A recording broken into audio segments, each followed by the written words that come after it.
Eng arzonda sizlarga arzon narxda VAZ 2106 avtomobilni ko'rsataman. 90-yil ekan, mashinaning yili, yurib turgan tayyor mashina, old abisovkalari ham zavod o'tiribdi, nikellari ham o'zi ham yaxshi balonlar turibdi. Balon o'rta holatda, macheta balonlar turibdi.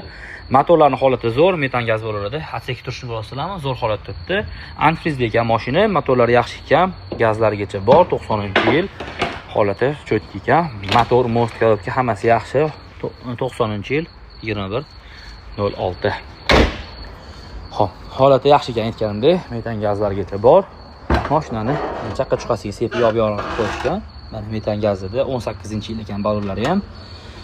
Bemalol proyekt qolasizlar. O'ziniki ekan, pollari ham. Hamma narsasi yaxshi holatda turibdi. Mana stoykalarda svarkalik ko'rmadim. Bemalol tekshirib olgansizlar. Gengi ham berishar ekan, shahar mashinasi. Bu mashina sizlarga eng arzon kanalimizda tekis $900 ga beramiz.